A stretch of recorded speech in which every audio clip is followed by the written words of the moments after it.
when 2000, or excuse me, it was Pirates. Bless you. 4, I believe. Pirates 4. No, it was Pirates 4. Rob Marshall directed it. I don't know what year that was. Maybe. I actually don't. I have no idea what year that was. Was it before you were in a relationship with Miss Heard? Yes. I believe so. And you didn't detox, and you detoxed from those opiates during your relationship with Miss Heard. Is that right? Yes. Yeah, so of course, yes. So they must have, yeah, they did come around prior to my meeting Miss Heard. After you detoxed from the opiates, have you ever taken any opiates ever again? No, I can't. That's no. Once you've been bit, you'll be bit again. So no, with any, I mean, even with my finger, I think that there was like Motrin 800, you know, but no opiates. No, I have not taken an opiate since, and I won't unless I plan on going through the hell of the pure horror of detoxing, of coming off those drugs. No. Mr. Depp, I'd like to now turn to your relationship with Miss Heard. Can you please tell the jury how you met Miss Heard? Mm-hmm. 2000, in around 2008, Hunter Thompson and I were going through some of his manuscripts of his books that have been published, and then I found this manuscript in one of his boxes, and it was called The Rum Diary, and I had heard about it, and I knew it was what they called his long-lost novel, in fact, the only novel he ever wrote. And I showed it to him, and Hunter was shocked. Oh my God, that's where it is, you know. And so he said, read me some. So I started reading this to him, and he said, this is a movie, you know. We must produce this together. And, you know, he got all excited about the idea of doing that. So we went right into it, and we started to set up meetings to get money, financing to develop the project. And we finally ended up getting the money to develop the project and to make the film. Hunter, from his own dilemmas in his life, committed suicide, but having had long talks with him, I knew every angle of the book, but I knew every angle of the film that he wanted, which was going to be a bit different than the book. And Bruce Robinson, who was a great writer-director, directed a film called With Nail and I and How to Get Ahead in Advertising, was the one director that Hunter and I talked about. And so I went to Bruce, who was a friend of mine, and I ripped him out of retirement because he never wanted to direct another film again. I pulled him out of retirement after 27 years, and he agreed to write the screenplay and direct the film. And we proceeded. During the auditioning process, Bruce was, before that, Hunter had very specific ideas of what these characters should be. Bruce had been auditioning girls or women for the role of Chenault in the film, and there were this sort of starlets that were up and coming, or there were some that were well known and things of that nature. But you know, one of the things that Hunter was very against was stunt casting. That is to say, put a bunch of very famous people in a movie and we'll let them go, and then hope for the money in the end. So Bruce had asked me. He said he had been auditioning this one particular actress named Amber Heard. He said that he'd auditioned her 5 times, and he was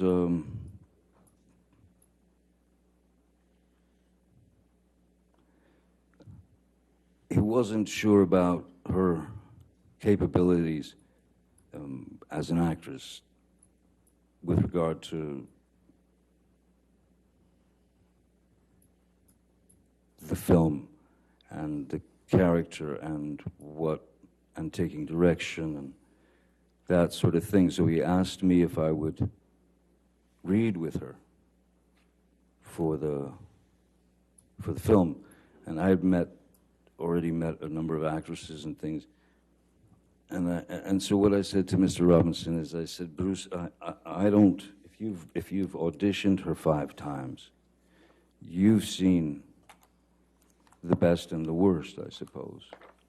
So me putting her, this girl, in an uncomfortable situation, you know, saying, hey, all right, let's read this, I think it's a far better idea that we just meet so that I can see how she behaves, see how she reacts, because that's really all it is, reaction, behavior, and you don't have to push anything else, you know.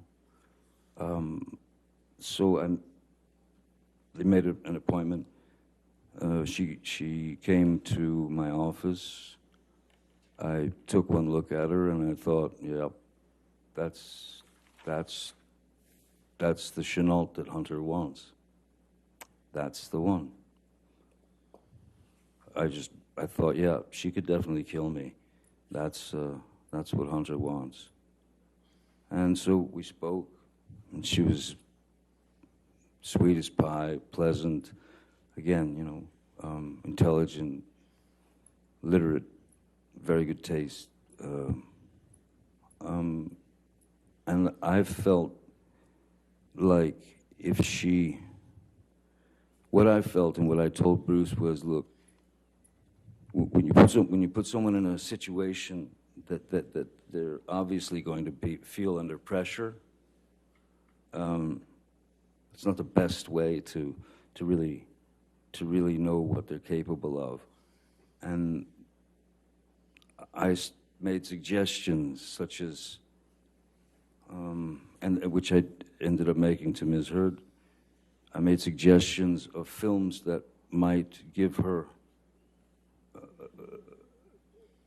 some insight into what we were looking for in terms of the film, which is to say, I gave her films like To Have and Have Not, and things of that nature, because I wanted to.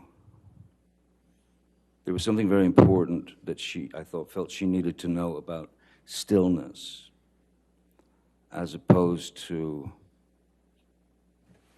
you know, going broad or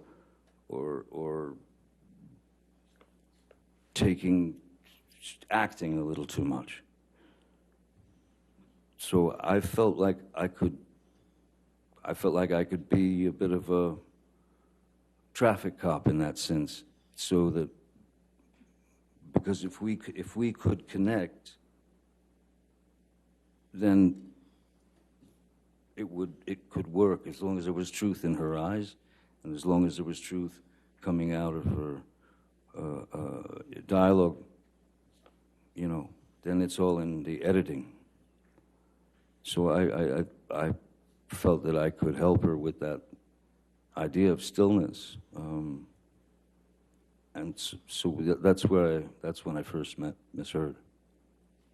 How would you describe your interactions with Ms. Heard when you worked together on the Rum Diary? Initially, well, yeah, no, mostly very few interactions.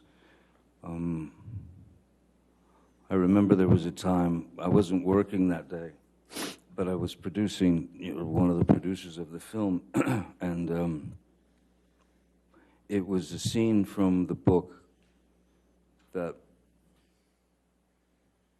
was a scene where Ms. Heard's character was in a nightclub and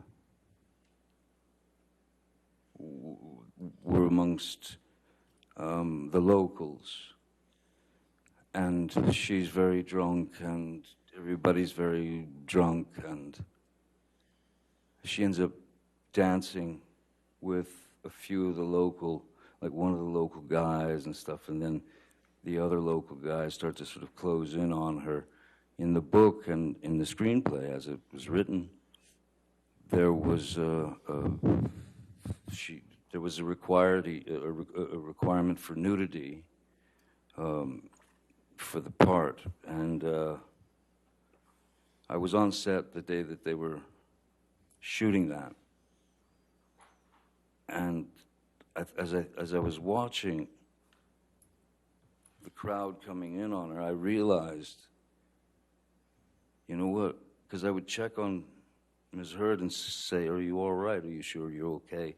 Because this is, she was like, "No, I'm fine, fine, fine."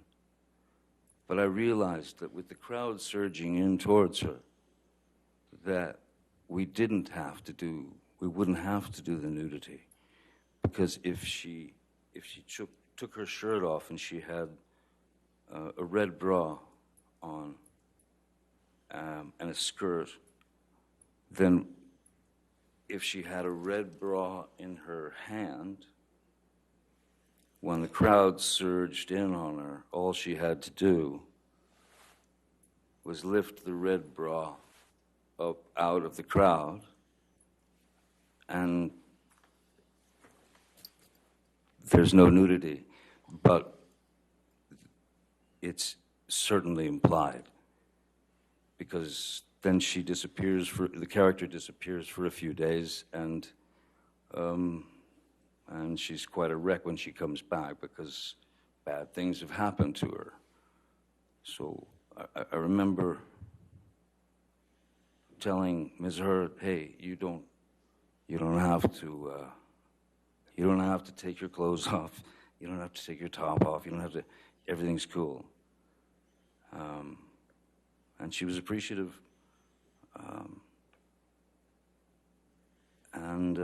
But other than that, we didn't really have much interaction until there was a scene where I'm taking a shower, and then she comes into the room and she opens the shower, and we kiss. And that moment was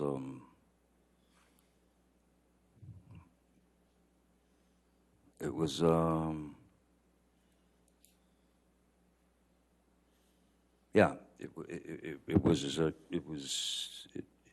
felt like something.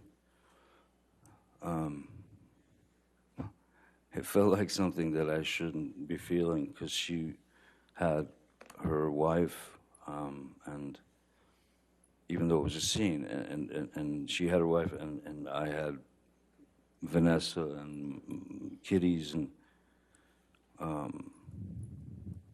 yeah. When would you say your romantic relationship with Miss Heard actually began, if not in that moment? Well, I think there was something in the kiss in the shower that was very real. So that day after work, Miss Heard had come to my trailer, and I was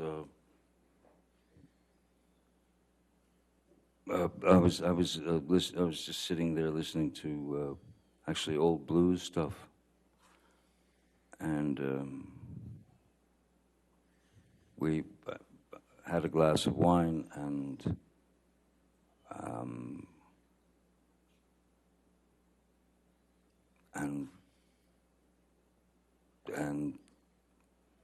we kissed.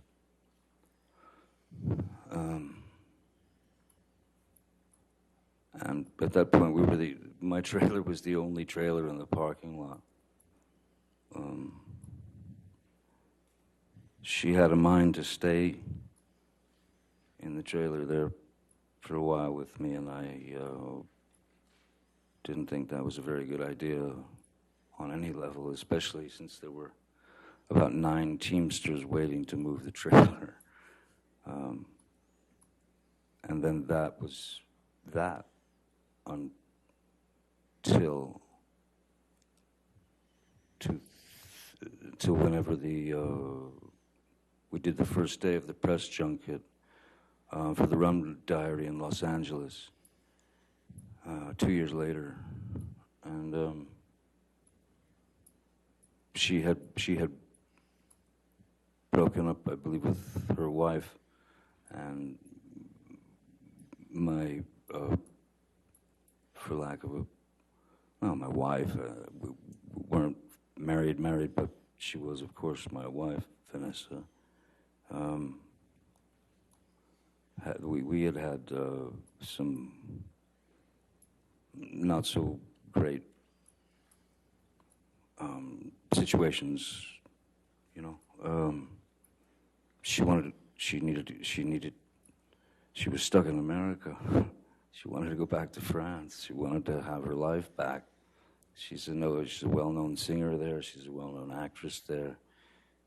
And, you know, she wasn't fulfilled in her creative world, and that's a frustration that I wouldn't wish upon anybody. So we broke up, and that's not long out. Right around then is when Miss Heard and I started to see each other here and there occasionally. Between the end of the filming of the Rum Diary and the press junket, did you and Miss Heard communicate at any time in between?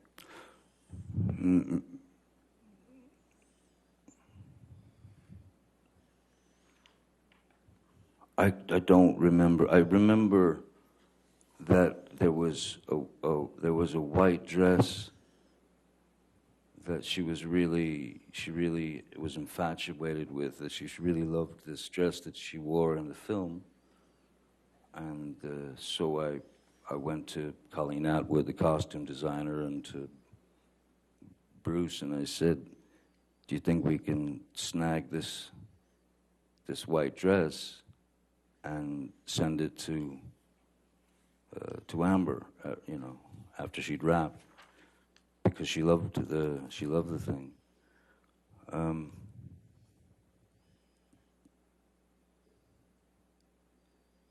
I remember talking to her, I think, then, but briefly.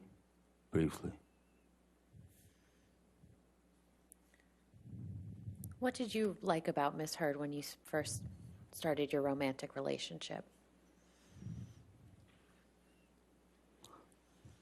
She seemed to be the she seemed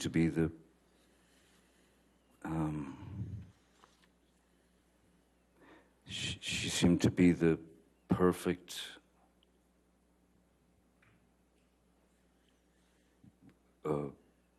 partner, in a sense, in my head for me, because she, as I said, she seemed to be very knowledgeable about old obscure blues music that I listened to and really liked.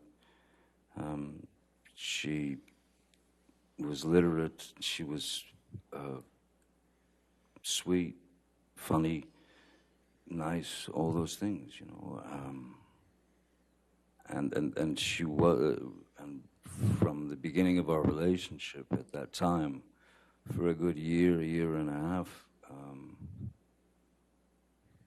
she was wonderful. And then things just started to change, or things started to reveal themselves. That's, I think, is a better way to put it.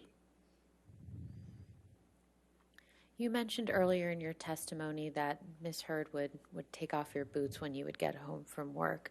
What other types of behaviors did you observe in Miss Heard early in the relationship?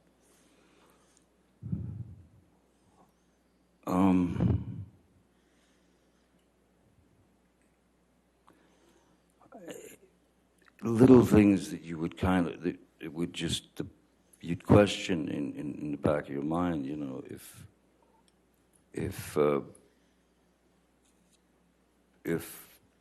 she wanted to go to bed, I'd say, oh, well, I can't sleep, you know, right now. And rather than go and just lay in a bed and stare at the ceiling, I would say, I'll just watch, I'll be either watching TV or hanging out. And that was just not acceptable. Just not acceptable. It would stir up some rather unusual reactions from her. I didn't understand why I, as a 50-something-year-old man, was not allowed to go to sleep when I wanted to, as opposed to when she wanted to. It started out with little things like that. And again, they just, they just, I suppose like anything, if they're allowed to continue, then they are allowed to grow. They're allowed to blossom into whatever they're going to become. What were you and Miss Heard's nicknames for each other? I called her Slim. Why is that? I called her Slim because of the film that I'd given her to watch, in terms of stillness, was Lauren Bacall and Humphrey Bogart. And I called her Slim, and she called me Steve, which was Lauren Bacall's and Humphrey Bogart's nicknames for each other in the film. That was their names in the film. And it wasn't lost on me, the fact that there was an age difference, and that my God, when Humphrey Bogart and Lauren Bacall, that's when they met on that film, he was 45 years old and she was 19. And they stayed together until, well, for many years, until Bogart passed away. So, yeah, there was a kind of a joke, not joke, but just, yeah, I acknowledge the fact that I was the old craggy bogey and she was this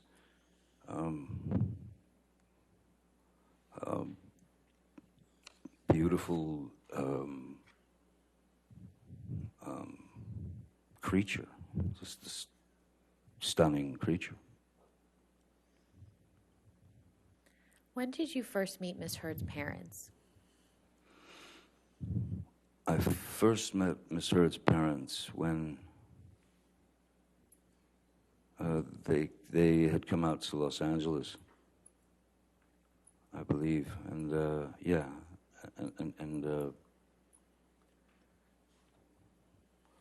I feel like that I met them. I think they came to my place, to my studio, and they were two completely opposite end of the spectrum people. Paige was she was an angel. She was an angel, and I loved her very much. I loved her instantly, and we had a very good relationship. Her father, David, was the opposite end of that. He was this outrageous kind of, almost like a cartoon cowboy, you know. And he was, the initial thought, I mean, my initial kind of definition for David would have been rascally, like a rascal, you know. But I loved, I mean, I grew to love them both very much, as well as her sister Whitney. And yes, it felt like I had been welcomed into some sort of family. I had been accepted into this family, and those relationships stayed solid until just a bit after we'd separated.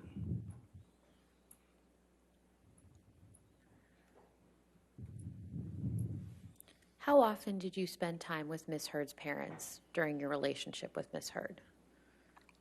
Quite a lot. Whether I used to have a boat, and we would take her parents, her family, and we'd go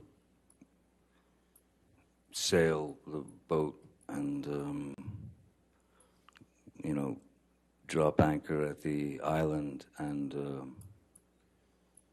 we would spend a week, 2 weeks, whatever, on the boat, on the island. Also, they would come to Los Angeles quite a bit. We also would go to Austin here and there to see them, visit them.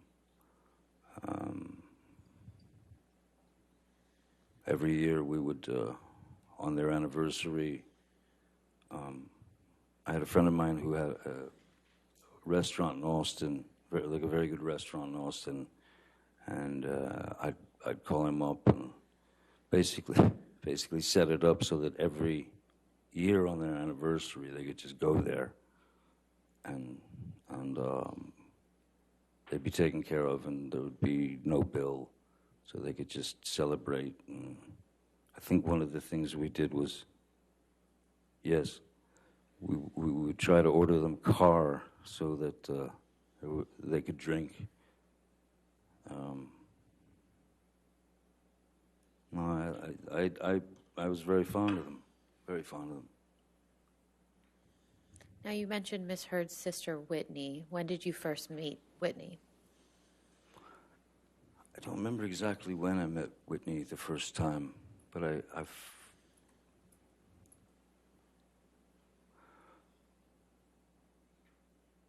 felt when I first met Whitney, there was something in what I saw of Whitney that was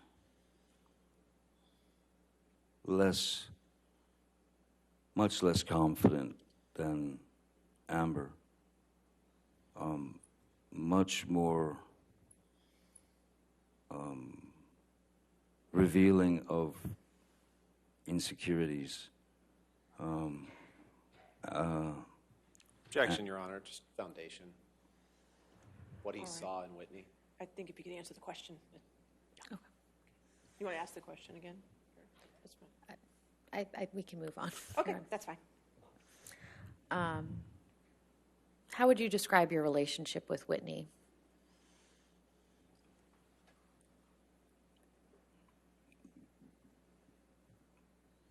Great.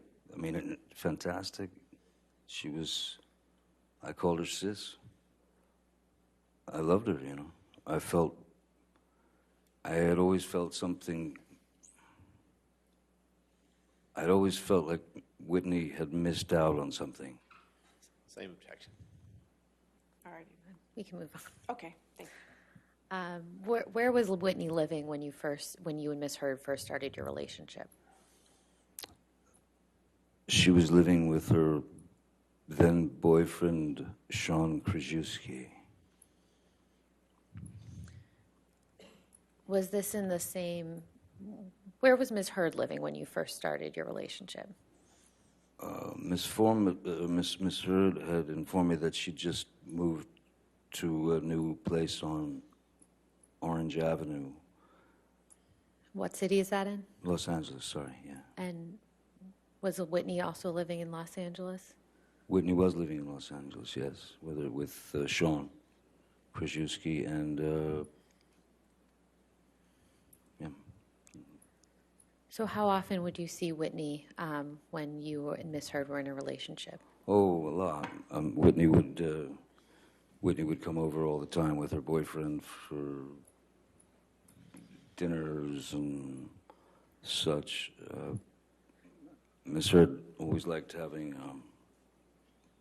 people over, for dinner parties and social kind of events at her place.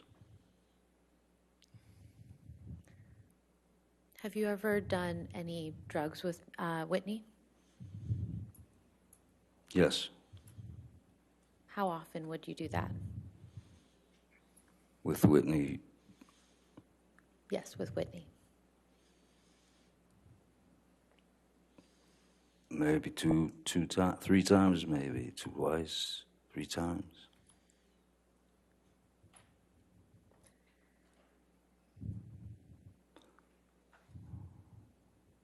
Did there come a time when Whitney moved into the penthouses that you owned at the Eastern Columbia building? Yes. And when was that? I don't remember exactly when it was, but I do remember that it was after Rocky Pennington and yes, I believe Josh Drew was there already as well. Whitney, I can't remember why she needed a place, but she needed a place, so we gave her penthouse 4 to live in. And how long did she live there for? Oh boy, on and off for, I suppose, a couple of years. And how much rent did you charge her? Nothing. Now, you said you did drugs a couple times with Whitney. What drugs were you doing with Whitney? Whitney and I had done a line or 2 of cocaine together.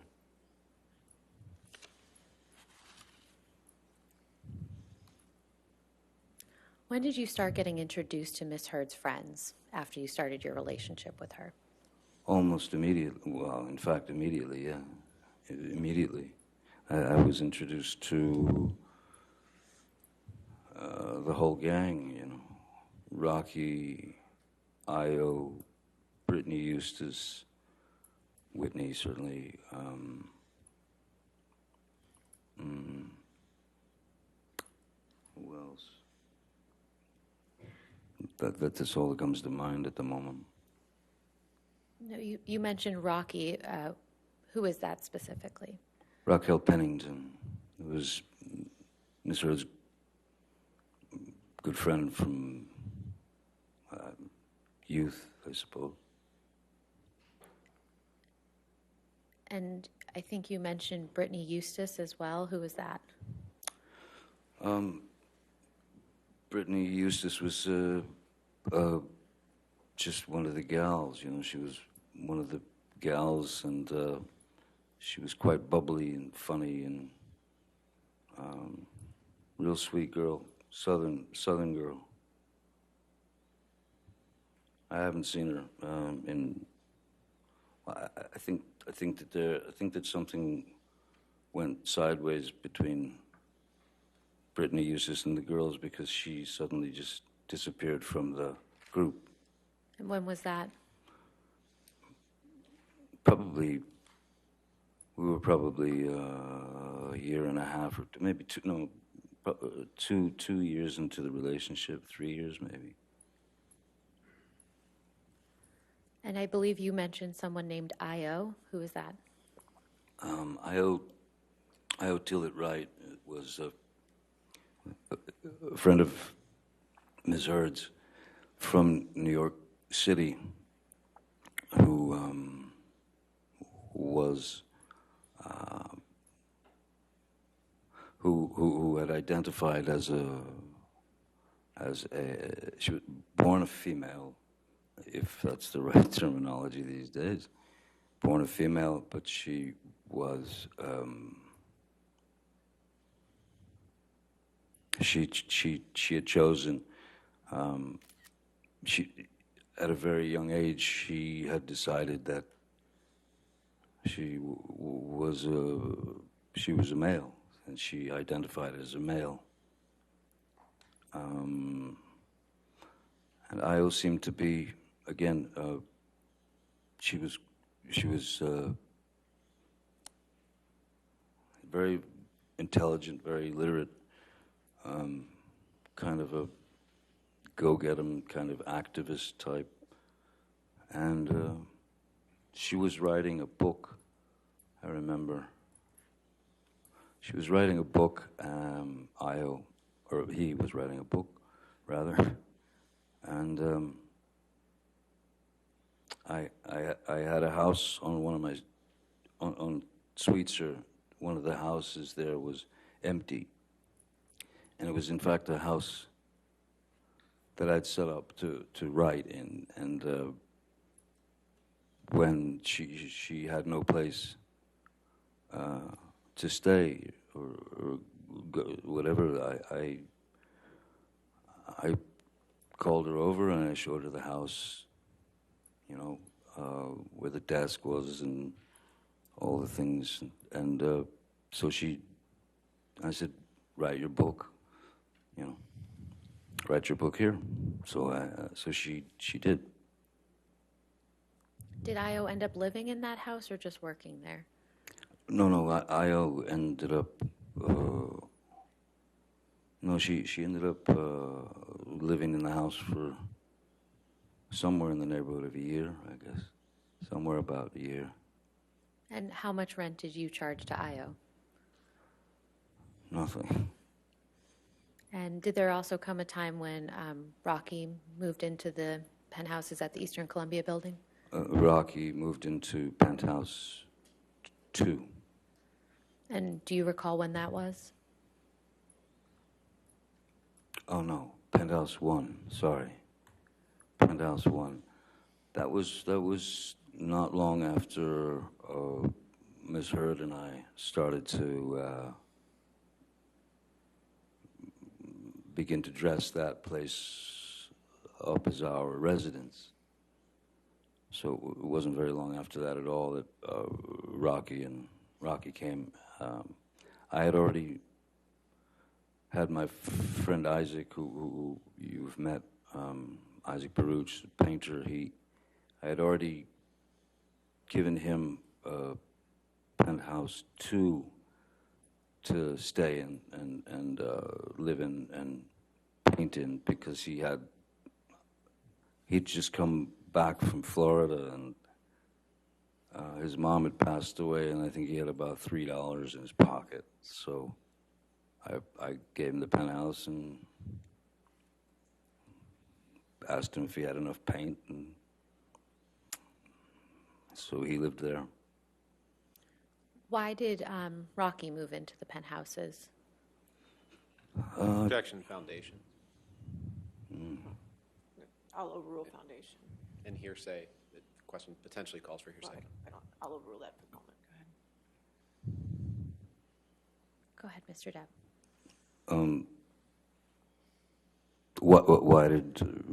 Sorry, what was it again? Why did Rocky end up moving into the penthouses? well, she ended up moving into the penthouses.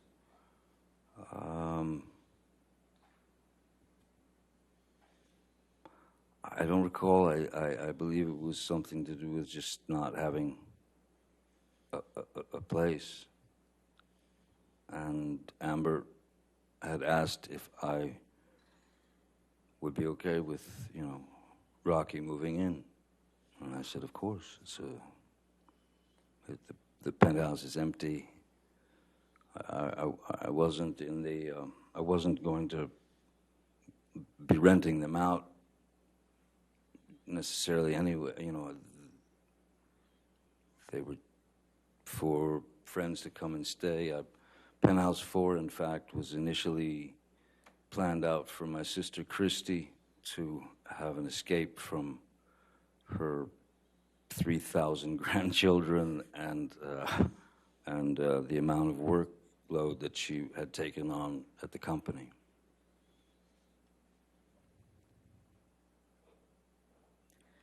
How long did Miss Pennington end up staying in the penthouses? Longer than I did. And how much rent did you charge to Miss Pennington?